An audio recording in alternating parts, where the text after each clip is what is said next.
Hello प्यारे भक्तों, राधे राधे। आज हम श्री भक्तमाल में दिए हुए कुछ अवतारों को स्किप करेंगे और हम आएंगे द्वादश प्रधान भक्तों पर। आइए उनके चरित्र से कुछ सीखते हैं। तो द्वादश प्रधान भक्त के श्री ब्रह्मा जी, श्री नारद जी, श्री शंकर जी, श्री सनकादिक, श्री कपिल देव जी महाराज, श्री मनु जी, श्री प्रहलाद जी, श्री जनक जी, श्री भीष्म पितामह जी, श्री बलि जी, महामुनि श्री सुखदेव जी और श्री धर्मराज जी, ये 12 भगवान के अंतरंग सेवक हैं जो इनके यश को सुने और गाए। उन सभी श्रोता और वक्ताओं का आदि से अंत तक सर्वदा मंगल हो। अजामिल के प्रसंग में धर्मराज का यह परम श्रेष्ठ निर्णय जानिए कि इन्हीं की कृपा से और दूसरे भक्त भक्ति के रहस्यों को समझते हैं। ये हैं द्वादश प्रधान भक्त। यहाँ संक्षेप में ब्रह्मा जी, नारद जी आदि भक्तों का वर्णन है। तो सबसे पहले सर्वप्रथम हम श्री ब्रह्मा जी के दिए हुए वर्णन को श्रवण करते हैं। द्वादश प्रधान महाभागवतों में श्री ब्रह्मा जी अग्रण्य हैं। श्रीमद्भागवत में भी यमराज ने अपने दूतों से परम भागवतों का वर्णन करते हुए श्री ब्रह्मा जी की गणना सर्वप्रथम की है। भगवान के द्वारा निर्मित भागवत धर्म परम शुद्ध और अत्यंत गोपनीय है। उसे जानना बहुत ही कठिन है। जो उसे जान लेता है वह भगवत स्वरूप को प्राप्त कर लेता है। दूतों भागवत धर्म का रहस्य हम 12 व्यक्ति ही जानते हैं। ब्रह्मा जी, देवर्षि नारद जी, भगवान शंकर, सनत कुमार, कपिल, स्वयंभू मनु, प्रहलाद, जनक, भीष्म पितामह, बलि, सुखदेव जी और मैं धर्मराज। षष्ठी के पूर्व यह संपूर्ण विश्व प्रलयवर्ण के जल में डूबा हुआ था। उस समय एकमात्र श्री नारायण देव शेष सैया पर पौढ़े हुए थे। पौढ़े मतलब लेटे हुए थे। षष्ठी काल आने पर भगवान नारायण की नाभि से एक परम प्रकाशमय कमल प्रकट हुआ और उसी कमल से साक्षात वेद मूर्ति श्री ब्रह्मा जी प्रकट हुए। उस कमल की कर्णिका में बैठे हुए ब्रह्मा जी को जब कोई लोक दिखाई नहीं दिया तब वे आंखें फाड़कर आकाश में चारों ओर गर्दन घुमाकर देखने लगे। इससे उनके चारों दिशाओं में 4 मुख हो गए। आश्चर्यचकित श्री ब्रह्मा जी कौतूहलवश कमल के आधार का पता लगाने के लिए एक कमल की नाल के सूक्ष्म छिद्र में होकर उस जल में घुसे, परंतु दिव्य सहस्त्रों वर्षों तक प्रयत्न करने पर भी कुछ भी पता न मिलने पर अंत में विफल मनोरथ हो वे पुनः कमल पर लौट आए। तदंतर अव्यक्त वाणी के द्वारा तप करने की आज्ञा पाकर श्री ब्रह्मा जी 1 सहस्त्र दिव्य वर्ष पर्यंत एकाग्रचित से कठिन तप करते रहे। उनकी तपस्या से प्रसन्न होकर भगवान ने उन्हें अपने लोक का एवं अपना दर्शन कराया। सफल मनोरथ श्री ब्रह्मा जी ने भगवान की स्तुति की।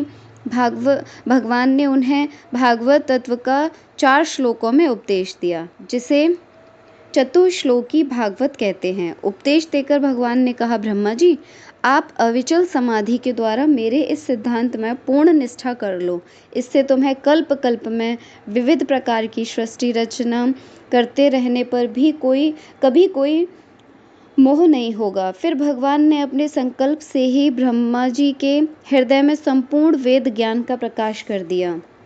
यथा भगवान ने अपने संकल्प से ही ब्रह्मा जी को उस वेद का ज्ञान दान किया, जिससे संबंध में बड़े बड़े विद्वान लोग भी मोहित हो जाते हैं। कालांतर में श्री नारद जी की सेवा से संतुष्ट होकर ब्रह्मा जी ने उनको चतुश्लोकी भागवत तत्व का उपदेश किया और देवर्षि नारद जी ने वह तत्व ज्ञान भगवान वेदव्यास जी को सुनाया और श्री व्यास जी ने 4 श्लोकों से ही 18,000 श्लोकों के रूप में श्रीमद् भागवत महापुराण की रचना कर उसे श्री सुखदेव जी को पढ़ाया। इस प्रकार श्रीमद् भागवत का लोक में विस्तार हुआ। भगवान के द्वारा प्राप्त उपदेश का निरंतर चिंतन करते रहने से तथा भगवत स्वरूप का ध्यान करते रहने से श्री ब्रह्मा जी का अपने मन, वाणी और इंद्रियों पर इतना अधिकार हो गया कि सदा सर्वदा जगत प्रपंच में लगे रहने पर भी इनकी वृत्तियां स्वप्न में भी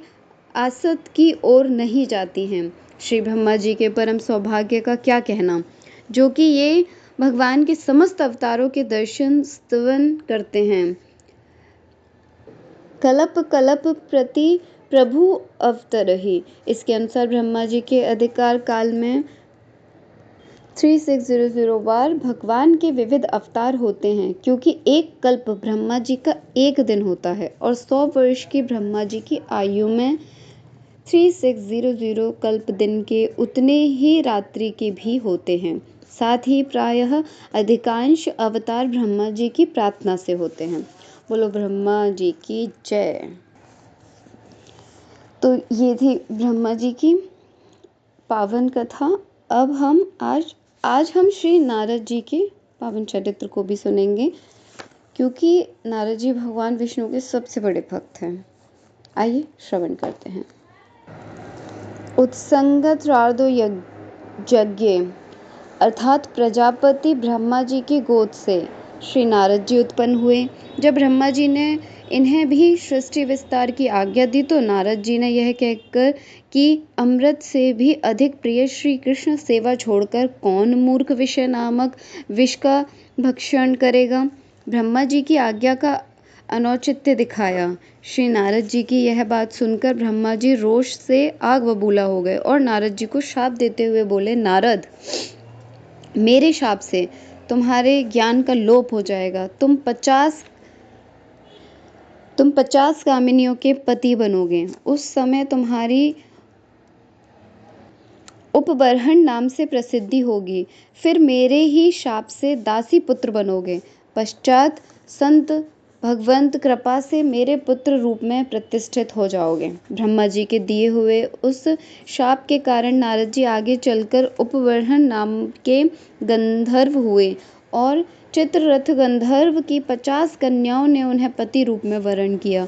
एक बार वे पुष्कर क्षेत्र में श्री ब्रह्मा जी के स्थान पर गए और वहां श्री हरि का यशोगान करने लगे।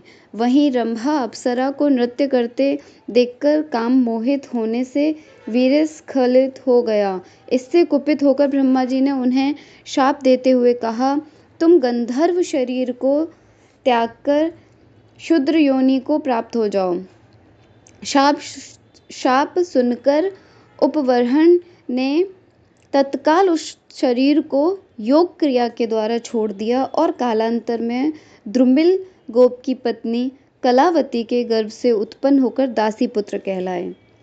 द्रुमिल गोप के स्वर्ग सिधार जाने पर कलावती एक सदाचारी ब्राह्मण के घर सेवा कार्य करती हुई जीवन यापन करने लगी। उस समय का अपना चरित्र बताते हुए नारद जी ने व्यास जी से कहा कि मैंने ब्राह्मण के घर चातुर्मास्य बिताने के लिए संतों में निवास किया।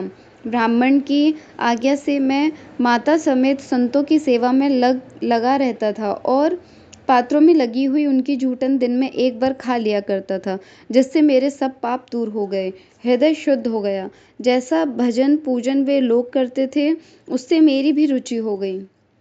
चातुर्मास्य करने जाते हुए साधुओं ने मुझ शांत विनम्र बालक को भगवान के रूप ध्यान और नाम जप का उपदेश दिया। कुछ ही दिन बाद सायंकाल में गाय दुहाकर लौटते समय सांप के काटने से माता की मृत्यु हो गई। तब मैं भगवान की कृपा का सहारा लेकर उत्तर दिशा की ओर वन में चला गया। थककर पीपल के नीचे बैठकर ध्यान करते हुए मेरे हृदय में प्रभु प्रकट हो गए। मैं आनंद मग्न हो गया, परंतु वह झांकी तो विद्युत की भांति आई और चली गई। मैं पुनः दर्शन पाने के लिए व्याकुल हो गया। उस समय आकाशवाणी ने आश्वासन देते हुए बतलाया, अब इस जन्म में तुम मुझे नहीं देख सकते। यह एक झांकी तो मैंने तुम्हें कृपा करके इसलिए दिखलाई कि इसके दर्शन से तुम्हारा चित्त मुझ में लग जाए। तब मैं दयावान भगवान को प्रणाम कर उनका गुण गाते हुए पृथ्वी पर घूमने लगा। समय आने पर मेरा वह शरीर छूट गया। तब दूसरे कल्प में मैं ब्रह्मा जी का पुत्र हुआ व्यास जी। अब तो जब मैं वीणा बजाकर प्रभु गुणगान करता हूँ तो बुलाए हुए की तरह भगवान मेरे चित्त में तुरंत प्रकट हो जाते हैं। नारद जी देवर्षि हैं तथा वेदांत, योग, ज्योतिष, वैद्यक, संगीत तथा भक्ति के मुख्य आचार्य हैं। पृथ्वी पर भक्ति प्रचार का श्रेय आपको ही है।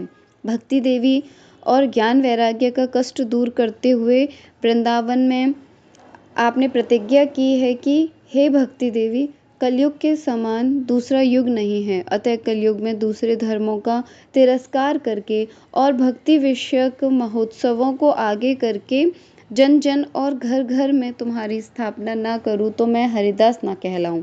स्वयं भक्ति ने उनकी प्रशंसा करते हुए कहा कि हे ब्रह्मपुत्र, तुम्हें नमस्कार है। तुम्हारे एक बार के उपदेश से प्रहलाद ने माया पर विजय तथा ध्रुव ने ध्रुपद प्राप्त कर लिया। बोलो श्री नारद जी की जय। नारायण नारायण। भक्तों, अब है अगली कथा शंकर जी की, वो हम कल श्रवण करेंगे। आज के लिए यहीं विराम देते। भक्तों, आपको ये ऑडियो बुक अच्छी लग रही हो भक्तमाल की तो कृपया इसे श्रवण करते रहें, आगे भी श्रवण करते रहें और जिसको ज़रूरत हो उसे भी शेयर करते रहें। और मुझे कमेंट में ज़रूर बताएं क्या ठीक करने की ज़रूरत है मुझे। और अपने हृदय की भक्ति को ऐसे ही बढ़ाने के लिए चैनल को सब्सक्राइब कर लें और वीडियो अच्छी लगी हो तो लाइक कर दें। बाकी अपना ख्याल रखें। राधे राधे।